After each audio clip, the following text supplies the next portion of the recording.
Статья в ленте.ру, вышедшая 19 июля 2021 года, просто шикарно демонстрирует отношение к чеченцам в этом мире. Мы знаем, как относится российская вот эта пропаганда. Мы это все уже много раз на себе испытали. И этим нас не удивишь. Но этими же стопами, по их же следам, по их стопам идут и европейские некоторые журналюги, видимо, которые на подкормке у русских террористов.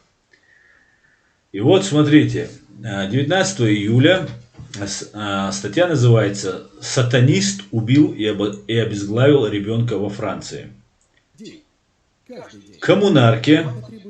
В коммуне, Тараскон, на юге-востоке Франции, местная полиция нашла расчлененное тело 13-летнего ребенка. Об этом сообщает издание Le Telegram.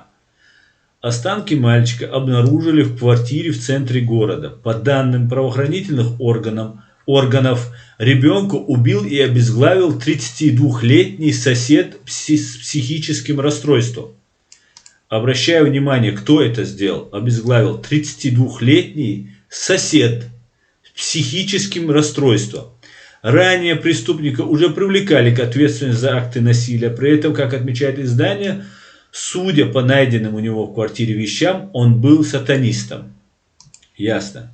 Служба безопасности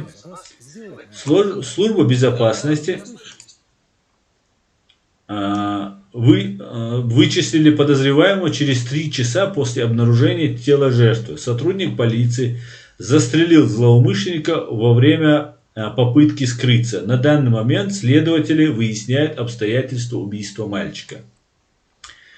И вот сравним теперь в этой же статье, как рассказывают про чеченца. 26 июня стали известны новые подробности другого известного во Франции убийства во Франции. Речь идет об инциденте с преподавателем Самуэлем Пати. Его подкараулил у колледжа, убил и обезглавил 18-летний чеченец Абдуллах Анзоров, который позже был застрелен полицейскими. Причиной убийства стала демонстрация преподавателем карикатур на пророка Мухаммада на уроке в школе. Здесь это 32-летний сосед с психическим расстройством. Здесь 18-летний чеченец Абдуллах Анзоров. Оба преступника были убиты, но здесь указывается и национальность, если он чеченец, и имя. В Германии, например, фамилию вообще нельзя произносить преступника. Но вот здесь разные, сейчас они заткнулись, правда, потому что мы на них сделали акцент, внимание, что эти пропагандисты нечисты на руку. И из-за этого они немножко заткнулись. Но во Франции еще нет. Во Франции нет. Ну и, соответственно, конечно же, в России. Россия это вот просто не может без этого. Россия это абсолютнейшее зло, а чеченцы это абсолютнейшее стремление к свободе. И это рабство и зло, конечно же, всегда абсолютнейшее рабство и абсолютнейшее зло всегда будет против абсолютнейшего стремления к свободе. Так как свобода это хорошо, это добро. И так суждено, пока есть они будут вредить нам как только могут. Поэтому и есть еще тоже один хороший пример, я об этом писал у себя и в Фейсбуке писал, и у себя тут в Ютубе об этом говорил. 3 года назад, если не ошибаюсь, был выдан ингуш, который подозревался там в нападении на Назрань в 2004 году, когда они там захватили Назрань. Этот человек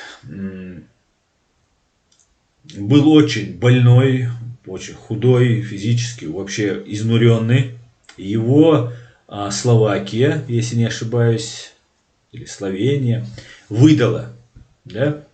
Я сейчас забыл его фамилию, по-моему, его звали Аслан, а фамилию я вот сейчас не помню. Ингушская фамилия была.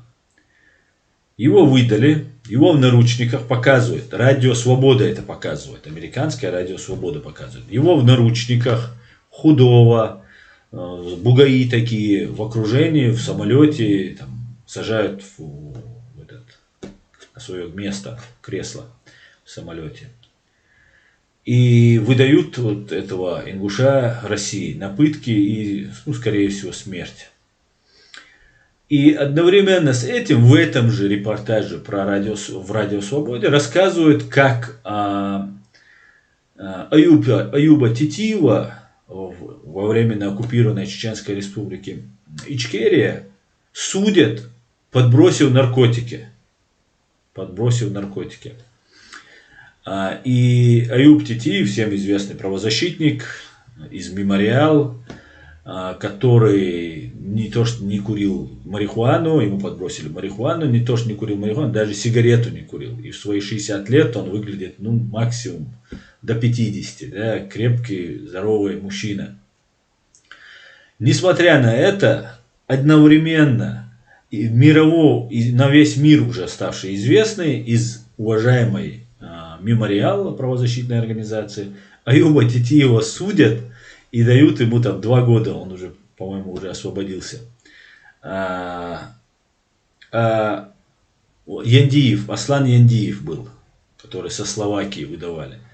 Аслана Яндиева выдают в эту же фашистскую Россию, причем смертельно, фактически по виду, смертельно больного человека.